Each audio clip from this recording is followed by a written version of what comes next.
vamos ouvir a palavra de Deus. Daqui a pouquinho vamos cercar a mesa do Senhor. Pastor Bruno Nobre vai estar ministrando a Santa Ceia.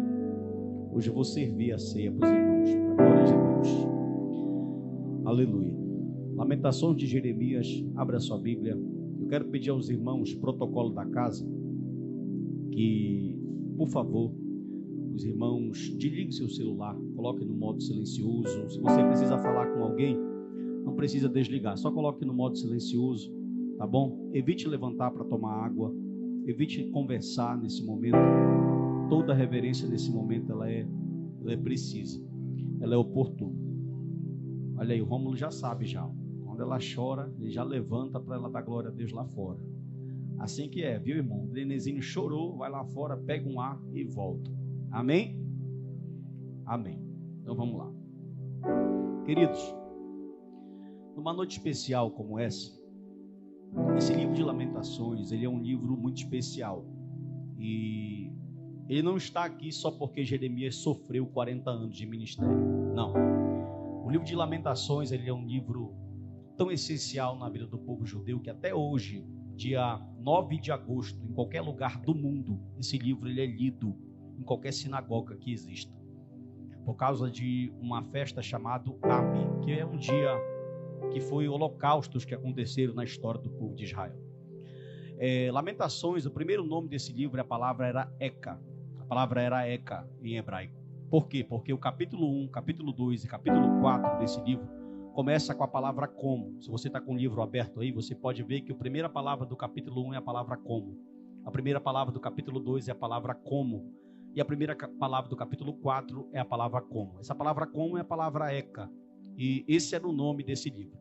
Só que passou tempo e os rabinos, os judeus, eles trocaram o nome desse livro para Quinote. Quinote significa alto choro. É uma palavra hebraica também que significa alto choro ou alto lamentação. Porque o livro trata de períodos difíceis onde o povo estava chorando, lamentando, sendo perseguido e por aí vai. O termo grego no Novo Testamento para quinote é teroi. Esse é o termo grego, que significa a mesma coisa, alto choro. E por que lamentação, pastor? Porque lamentação é a palavra vem do latim, tá? Essa é a tradução latina que ficou traduzido como lamentação. Então lamentação é trenoi, é quinoi e é eca, alto choro, que significa lamentar, chorar. E por que esse povo chorou muito? O esboço desse livro é um livro pequeno, tá? E se você observar, só o capítulo 3 tem 66 versos. Os outros capítulos, o capítulo 1, o capítulo 2, o capítulo 4 e o capítulo 5, eles têm 22 versos.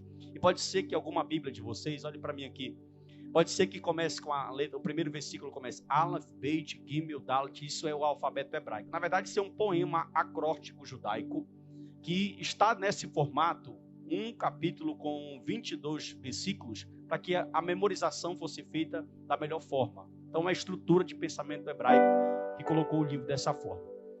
Esse livro ele foi escrito pelo profeta Chorão, profeta Jeremias, um homem que teve 40 anos de ministério, sofreu muito, que padeceu, porque ele profetizou em um período muito difícil. O período que esse livro, que o enredo desse livro acontece aqui, ele é muito difícil. E tanto a tradição judaica como a tradição cristã, ela vai atribuir os escritos, apesar de ser um livro anônimo, Lamentações é um livro anônimo, mas a tradição judaica e a tradição cristã vai atribuir esses escritos ao profeta Jeremias. Talvez Baruque, baseado no texto de capítulo 36 do profeta Jeremias, versículo 4, foi o escrivão, ou o amanuense, né? Jeremias falava e Baruque escrevia. Muito bem. O cenário histórico desse livro aqui é um cenário tenebroso. Por quê? Aqui nesse tempo, em 586, na verdade, Judá caiu em 586 a.C. Olhe para mim, eu preciso de falar esse contexto histórico para você entender o que eu quero falar. A pregação tem 3 verbos: ler, explicar e aplicar. Eu preciso ler um texto antigo, eu preciso explicar esse texto e trazer para os dias de hoje, fazer a aplicação. E o cenário histórico aqui é descrito de uma forma que quem escreveu esse livro, e os autores dizem que esse livro foi escrito em agosto de 586 a.C. Stanley Edison, que é um estudioso do Antigo Testamento, muito conceituado, ele vai dizer que esse livro foi escrito em 586 a.C. Por quê? Porque quem escreveu presenciou os acontecimentos de perto, ele tem familiaridade, ou até mesmo presenciou o que está acontecendo aqui. E o cenário político internacional aqui está entrando em contexto que 3 nações, quantas nações? Estão lutando no mundo para ter a primazia, para ter o poder do mundo. A primeira nação é a Síria, a segunda nação é o Egito e a terceira nação é a Babilônia. Esse interim internacional aqui, por exemplo, 626, olha só, 626 a.C., Nabopolassar, um dos comandantes da Babilônia, ele vai fazer com que, com o auxílio dos Medo-Persa, ele vai tomar o poder dos assírios, que estavam governando por cerca de 2 séculos. 626, 2 séculos antes, a Síria, tem Síria e Assíria. A Síria estava comandando essa região por quase 2 séculos. E nessa data de 626, esse rei, ele toma o poder com a ajuda dos medos, ele toma o poder da Síria, e a Babilônia então se constitui como a maior potência do planeta Terra. É a famosa batalha de Carquemis, que o profeta Jeremias inclusive vai narrar no seu livro. Só que quando chegou em 612, olha os acontecimentos, 626, 612, eles destruíram a cidade de Nínive. Lembra de Nínive, do profeta Jonas? A capital da Síria era Nínive. Em 612 essa capital foi destruída. Em 610 a cidade de Arã, ela foi destruída. Então ele toma o poder dos egípcios, ele toma o poder dos assírios, e agora a Babilônia fica aqui como a primeira potência da humanidade. O cenário nacional, Jeremias profetizou num período muito tenebroso. Presta atenção. 609 agora, isso, o rei Josias, ele vai ser morto na batalha em Meguido, e Faraó Neco, que estava tendo auxílio, Josias queria ajudar Faraó Neco, o faraó do Egito, para que ele se unisse, para que a Babilônia fosse destruída. Só que Deus falou no capítulo 25, no capítulo 35, no capítulo 38 do profeta Jeremias, que Deus iria levantar uma grande nação do norte, e essa nação viria de uma forma tremenda. Eu acho lindo algo nesse livro aqui, que no livro do profeta Jeremias, nos seus 52 capítulos, ele fala cerca de 150 vezes o nome Babilônia e o nome Jeremias. Só que Lamentação, nos 5 capítulos, não frisa nenhuma vez nem o nome da Babilônia e nem o nome de Nabucodonosor. Pergunte por quê, pastor? Porque eles atribuem tudo o que acontece, tanto o bem quanto o mal, não à Babilônia, mas à soberania de um Deus que governa todas as coisas. Agora preste atenção em algo interessante. Em 606, a primeira leva, são 3 levas que vão para a Babilônia. 606 vai a primeira. 597, a Babilônia sitia a cidade de Jerusalém por 2 anos e vai a segunda leva. Na primeira leva vai Daniel e alguns nobres. Na segunda leva vai a classe alta. Em 586 a cidade é destruída, o templo é destruído, os palácios são destruídos, as famílias são destruídas. Irmãos, olhe para mim. Se você observar e você fazer uma leitura no livro do profeta Jeremias, você vai observar a truculência, a forma maligna com que esses homens chamados babilônios vieram. Nebuzaradã, Negar-Ser-Nebo, Sasar-Gerabã e outros generais vieram, só para você ter uma ideia. Eles tiravam as crianças do ventre das mães, colocavam um pássaro na barriga no lugar da criança e amarravam a barriga de volta. Só para você ter uma ideia, ficou tão crítico o que aconteceu aqui no cenário nacional nesse tempo, e Jeremias vinha profetizando e falando. Olha, eu achei muito lindo uma passagem, ao mesmo tempo muito triste, que enquanto aqui nessa data de 606, quando a Babilônia sitiou Jerusalém, o texto bíblico, e eu gosto de Bíblia, vai dizer que ela ficou por 2 anos sitiada. Só que enquanto a Babilônia está aqui, irmão, olha o poder desse império. Soldados alojados 2 anos fora das muralhas. Só que está acabando comida, está acabando mantimento, e o profeta Jeremias vai dizer assim, ó: está tão difícil a situação que as mães, meu Deus, estão cozinhando seus filhos para que não possam morrer de fome. Só para você ter uma ideia. Agora preste atenção, deixa eu abrir um parêntese aqui. Eu abro aspas para falar algo para você. Se Deus, você acredita em Deus, irmão? Vou te dar mais uma chance. Você acredita em Deus, querido? Se Deus permitiu que isso acontecesse com o seu povo, e você vai ver no livro porque a permissão foi dada. Imagine com um crente que não quer compromisso com Deus, o que não pode vir. A gente vive tempos inconstantes, sim ou não? Tempos difíceis, e a gente não sabe o dia de amanhã. Muito bem, O cenário religioso é o seguinte: quando esse livro, esse pequeno poema de 5 capítulos foi escrito, foi a época mais terrível da história de Israel. Não tem templo, não tem sacerdote, não tem famílias, não tem a casa real, não tem nada. O país aqui é destruído. Agora presta atenção: os judeus batiam no peito e por várias vezes eles achavam impossível, Alex, acontecer isso aqui. Em todas as profecias dos profetas maiores, Daniel, Ezequiel, Jeremias e Isaías, e dos 12 profetas menores, Jerusalém era a cidade imbatível. Era onde estava a arca, era onde estava o templo, era onde estava a linhagem de Moisés, de Arão e por aí vai. Ou seja, era a menina dos olhos de Deus. E eles diziam que ninguém poderia ultrapassar Jerusalém e destruir aquele templo. Tanto que o profeta, pastor Bruno, vai dizer que quando eles passavam na frente e viam só ruínas, meu Deus, irmão, eles falavam: não era essa majestosa Jerusalém do Deus de Israel? Não era essa a capital onde todo mundo dizia: aqui vive a glória de Deus? Presta atenção, repita comigo: não tem templo. Diga: não tem culto. Diga: não tem sacerdote. Diga: não tem liturgia. Diga: não tem famílias. Diga: não tem alimento. Só que uma coisa Nabucodonosor não conseguiu levar. Ou melhor, levou para a Babilônia, mas foi junto. Pergunte o quê? A Torá, a Bíblia. Agora eles vão aprender a se adequar. Se você pegar Ezequiel, capítulo 11, versículo 6, você vai ver o seguinte: a gente não tem Bíblia. Irmão, quem é crente verdadeiramente, obrigado, ele não consegue ficar sem adorar a Deus. Independente se ele está num lugar geográfico ou não, a alma dele, quem nasceu de novo da obra do Espírito, necessita disso. Aí o que foi que as famílias fizeram? Não tem mais templo, não tem mais liturgia, não tem mais culto, então nós vamos ter que se adaptar. Foi aí que nasceu as sinagogas. Agora estão se reunindo nas casas e tem 3 profetas ao mesmo tempo. Olha para mim: Daniel está no palácio, é nobre, linhagem real. Ezequiel está às margens do rio Quebar, indo fazendo as visitas na família. E o profeta Jeremias está no meio do povo e comendo na mesa do rei Nabucodonosor. Só fala se você dá um glória.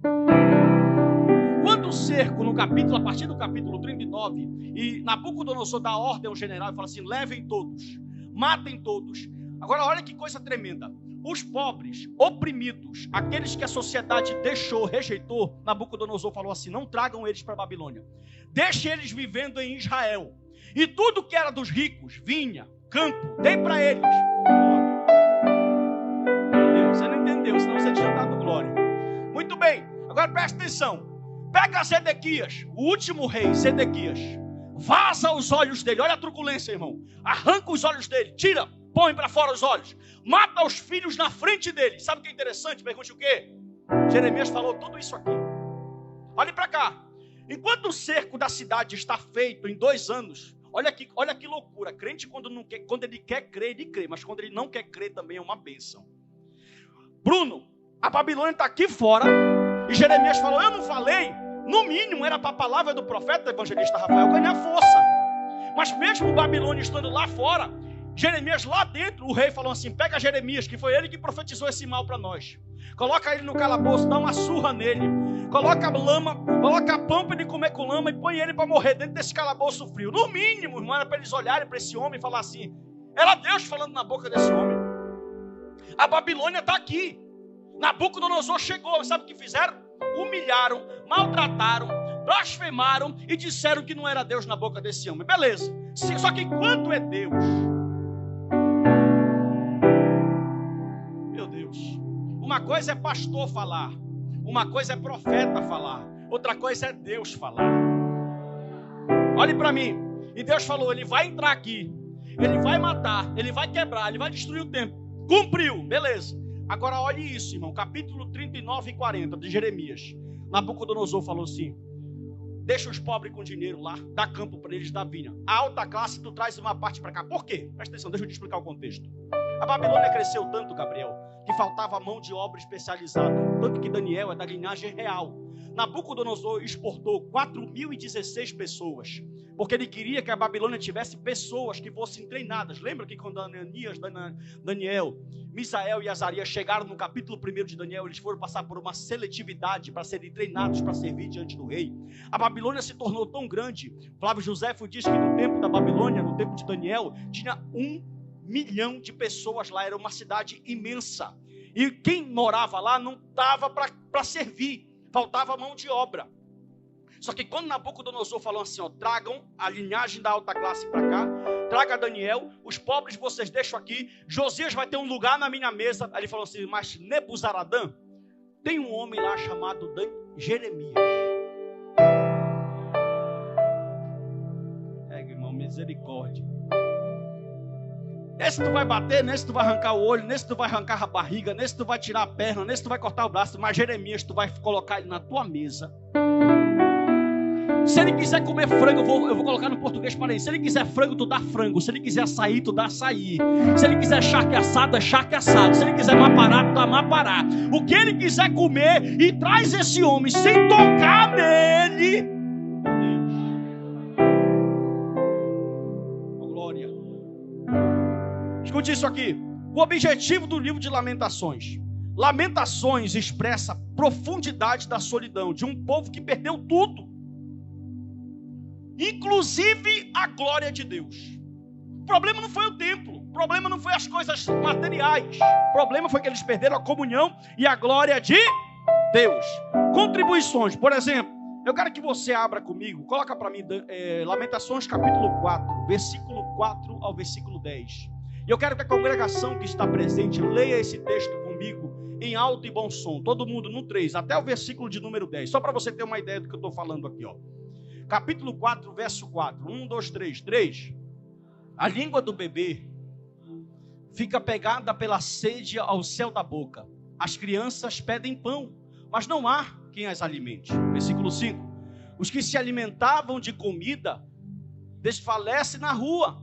E os que criaram agora vivem entre um monte de lixo. Olha a situação, verso 6. Por quê? A maldade da filha do meu povo é maior do que o pecado de Sodoma, que foi destruída no momento, sem intervenção humana. Verso 7.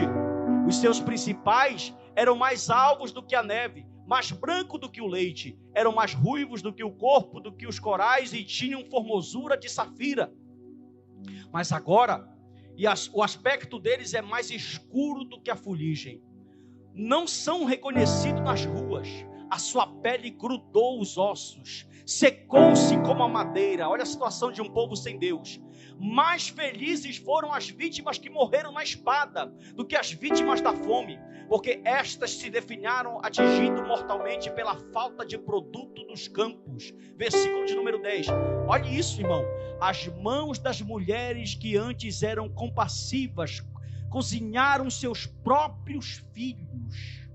Estes lhe serviram de alimento quando a filha do meu povo foi destruída. Sabe qual é o problema? É que entra tempo e sai tempo e a gente pensa que o preço do nosso pecado não vai chegar. Acabou o glória, irmão.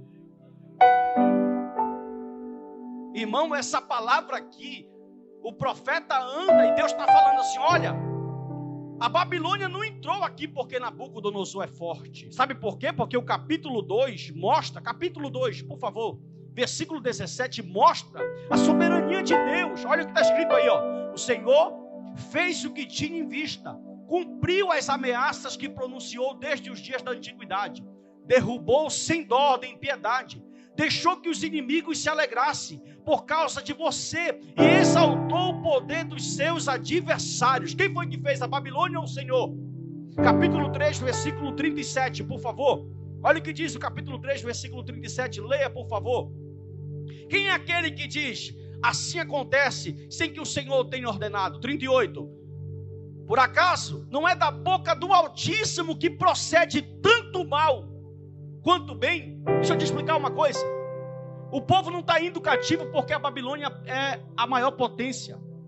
O povo está indo cativo porque eles desobedeceram a Deus e viveram em pecado. O resultado de uma vida onde eu escolho os meus passos, os meus atos, as minhas ações, ou seja, o resultado de uma vida sem Deus, trarão consequências às vezes irreversíveis. E tinha um homem, Deus, irmão, Deus ama tanto o povo, que tinha um homem dizendo: olha, se convertam, se arrependam, a Babilônia vem aí. E eles estavam vivendo prosperidade, o carro era do ano na garagem, os reis estavam ali fazendo o seu melhor, tinha prosperidade nacional, espiritual, na agricultura, na economia. Israel estava vivendo o seu melhor momento. Tanto que o rei Ezequias olhou para os nobres da Babilônia e disseram: vamos olhar os tesouros que Davi conquistou. Só que no momento que eles se apegaram às coisas materiais, a comunhão com Deus foi. Deus não te abençoou para te abandonar Ele.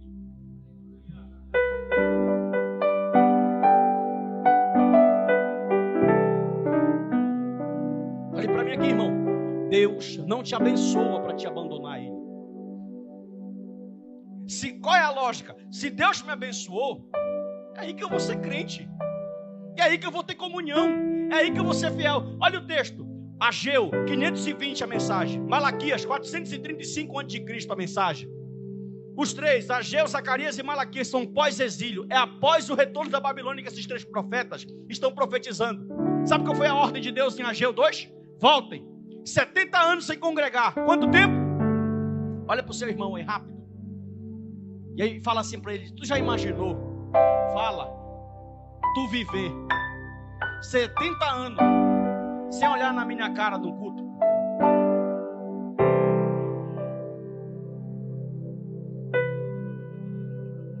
Vai ficar com saudade, não vai? Olhe para mim aqui, irmão. Olhe para mim aqui. Eu estou falando 70 dias. Eu estou falando 70, meu irmão, de um povo que tinha tudo, agora tem que se conscientizar, sabe com o quê? Olha, de uma nação que tinha um templo, um culto com milhares de pessoas, uma catedral, agora tem que se contentar com uma célula, na beira do rio Quebar. Sabe o que é mais maravilhoso? Que o mesmo Deus que está com a multidão. Oh glória, aleluia. É o mesmo Deus que está numa reunião familiar. Aleluia, você pode glorificar o nome do Senhor.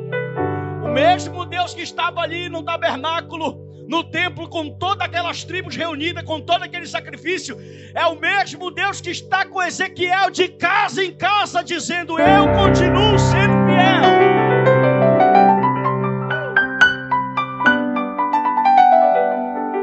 Você sabe o que é lindo? O meu Deus é o único que tem essa capacidade. Olhe para mim aqui.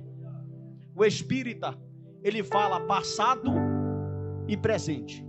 Se você for num culto espírita, ele conta que o teu sapato que você usou na década de 70 na Avenida Paulista era preto e branco, a tua camisa era colorida, a tua calça era verde. Mas ele conta só o passado e o presente. Só que o meu Deus usou a boca de Jeremias e falou: Jeremias,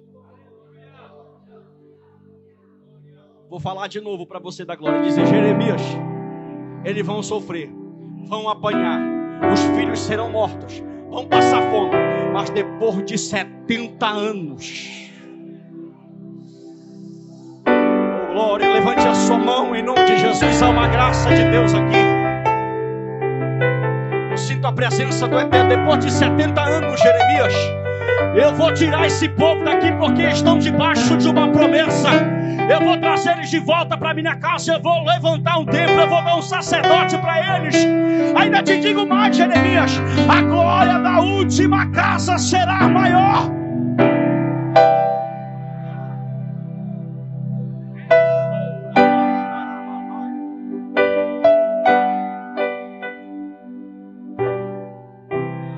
Imagine, olhe para cá, meu Deus.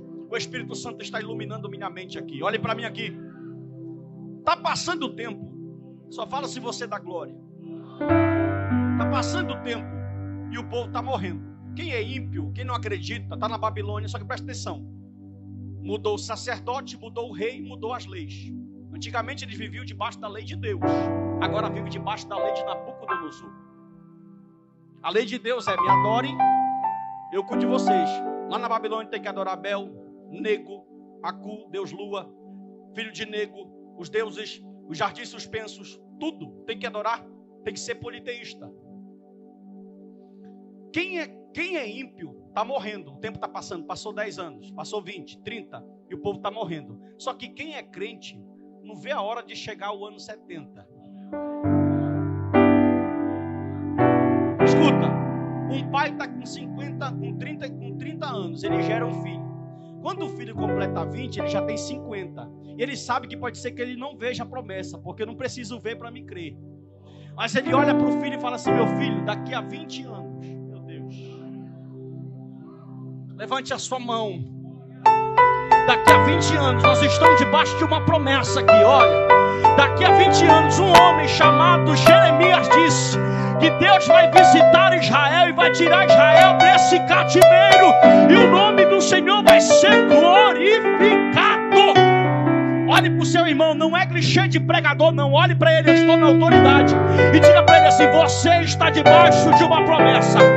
Diga para ele: você está debaixo de uma promessa feita pelo próprio Deus. Não, melhora, diga assim: a tua casa está debaixo de uma promessa. Os teus filhos estão debaixo.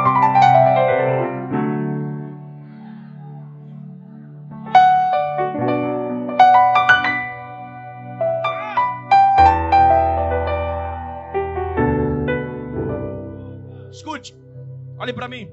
Contribuições singulares de Lamentações. Olhe para cá. Em 586 a Babilônia destrói Jerusalém. Em 70 depois de Cristo, general Tito Romano destrói o templo mais uma vez. Em 135 depois de Cristo, numa batalha chamada Bar Kokheba, ou Bar Koba, que era uma batalha de messiânicos, Jerusalém sofre uma assolação terrível. Desde esse dia, o dia 9 de agosto, que é o dia de Abi. Diga comigo, dia de Abi. Não é Abib, diga dia de Abi. 9 de agosto. Desde esse dia, não importa onde o judeu esteja no mundo, em qualquer sinagoga, em qualquer lugar desse planeta, eles param e abrem esse livro de Lamentações.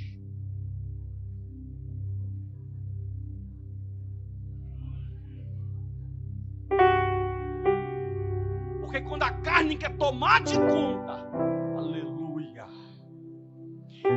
o Espírito Santo dá uma refrescada na memória e dizendo assim: olha, vocês eram grandes, vocês estavam comigo, estavam debaixo de uma promessa. Por causa do pecado, a minha ira permaneceu, a minha ira veio, o meu jugo, o meu juízo veio, levantei Nabucodonosor. Só que interessantíssimo, olha o que eu vou falar aqui, irmão. Capítulo 3, versículo de número 22. Esse Deus, ele não é gente, ele é Deus purinho. Olha o que ele fala aqui, ó. Aleluia. Coloca o versículo de número 21. Eu quero que você leia aqui. Quem tem poder é a palavra, não é o pregador. Lá no capítulo 3, o primeiro poema, presta atenção. O primeiro poema são péssimas condições a Jerusalém. Capítulo 2 são causas divinas do julgamento. O capítulo 4 é o caráter degenerado do povo. O capítulo 5 é o clamor desprezado dos remanescentes. Só que o capítulo 3 configura consequências do julgamento e promessas. Deus vem falando do juízo, das consequências, de tudo que acontecer. Só que aqui no 21 ele fala, escute, Jeremias está escrevendo esse livro visualizando tudo que aconteceu, e a palavra dele tem poder, porque tudo se cumpriu. Aí ele fala, eu quero trazer a memória de vocês, aleluia, e dar esperança. Aí olha o que ele diz no verso 22, se tu não der glória nesta estreita, as misericórdias do Senhor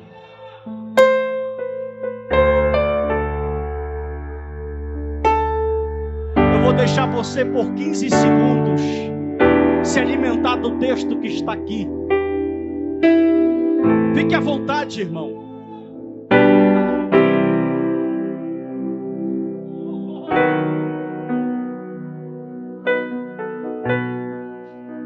Segure. Sabe o que é lindo? É lindo que o texto não está falando assim, ó, a campanha que tu faz.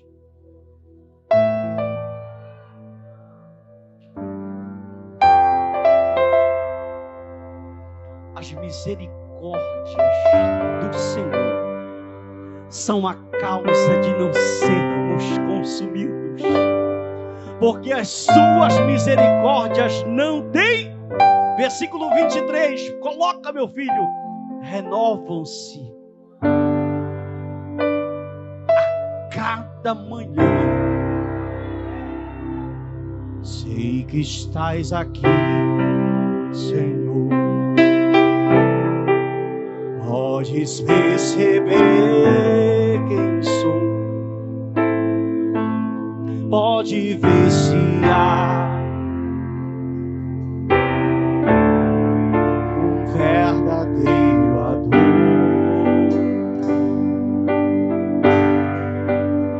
A minha oferta ofereço a ti. Jesus está aqui. E para meu corpo está tremendo, irmão. Há uma graça de Deus dentro dessa casa. Levante a sua mão em gratidão a essa fidelidade e diga: eu quero te amar.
Capítulo 3, verso 24.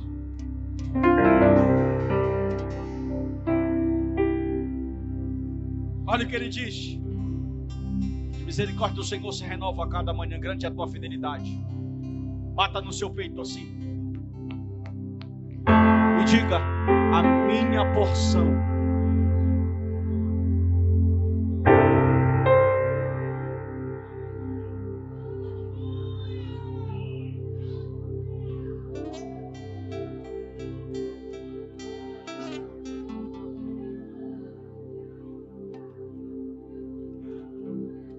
Você pode declarar: a minha porção é o Senhor. bens. Recalar sobre Xarabai. Portanto, esperarei. Está doendo? Está difícil?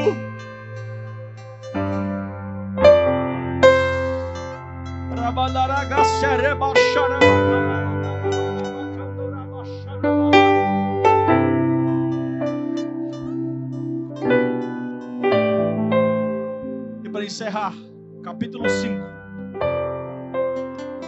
Olhe para mim, de olhos abertos todos. Versículo 21. 5:21. Eu te convido a fazer essa oração. No 3, nós vamos declarar isso aqui juntos. Eu quero que você segure na mão do seu irmão como se nós estivéssemos numa sinagoga.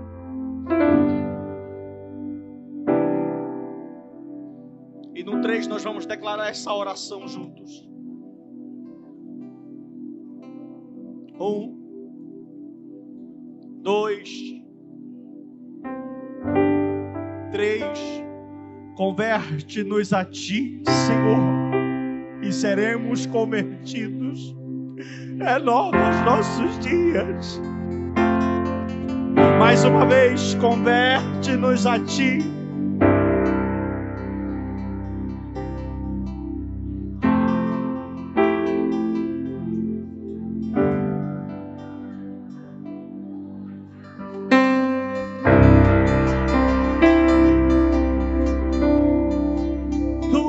Fiel, Senhor, eu sei que